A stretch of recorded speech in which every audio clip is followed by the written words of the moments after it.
कयामत तक बाबरी मस्जिद का नहीं होगा निर्माण, पहली बार योगी ने किया सबसे बड़ा ऐलान।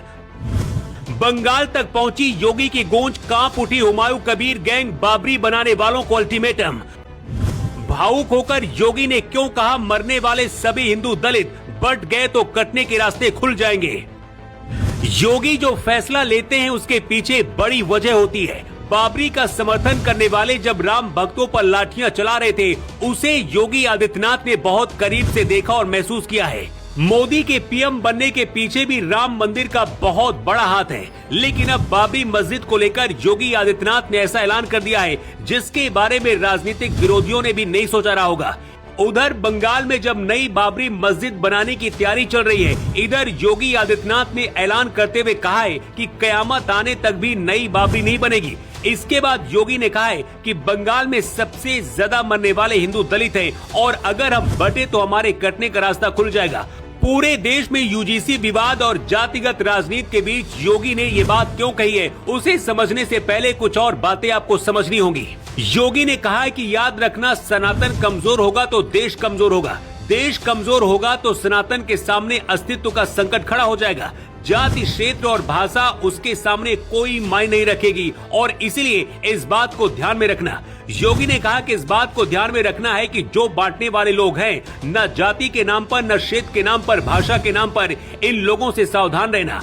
बांग्लादेश के मुद्दे पर ये सब मौन है। बांग्लादेश में जो मारे जा रहे हैं हिंदू, हर दिन आप सुनते होंगे एक हिंदू जला दिया गया, एक हिंदू के घर में आग लगा दी गई और इस तरीके की न जाने कितनी घटनाएं हो रही हैं।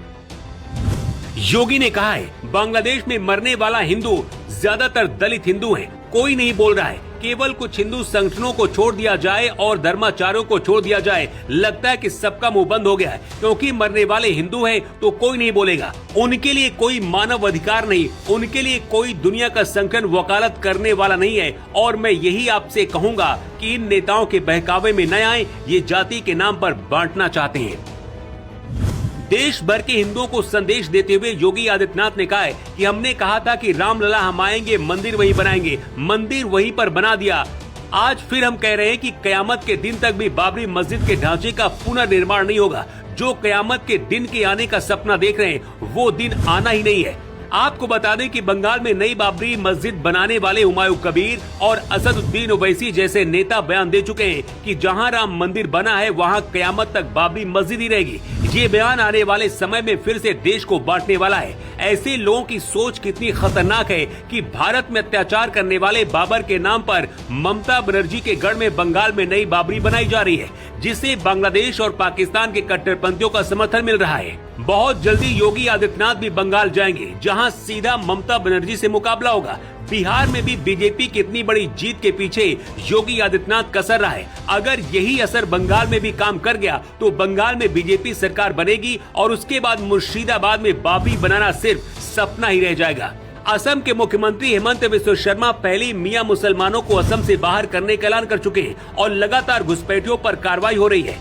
योगी भी यूपी में बांग्लादेशियों की सफाई के लिए अभियान चला रहे हैं। योगी आदित्यनाथ कह चुके हैं कि अयोध्या के बाद काशी और मथुरा का इंतजार है, लेकिन बाबरी मस्जिद का सपना देखने वालों को अब योगी ने बता दिया है कि कयामत तक ये सपना कभी पूरा ही नहीं होगा। ऐसे आरोप लगते हैं कि योगी को साइड करने के लिए बीजेपी के अंदर भी उथल पुथल चल रही है। यूजीसी कानून के बाद बीजेपी की छवि पर काफी नुकसान हुआ है। अगर बीजेपी यूजीसी जैसे कानून लेकर आ रही है तो क्या योगी के हिंदुओं को एकजुट करने वाला प्लान पूरा हो पाएगा? बाबरी का सपना देखने वालों के लिए योगी आदित्यनाथ ने जो ऐलान किया है उसे लेकर आपकी राय क्या है? कमेंट बॉक्स में अपनी राय दें। Bureau report.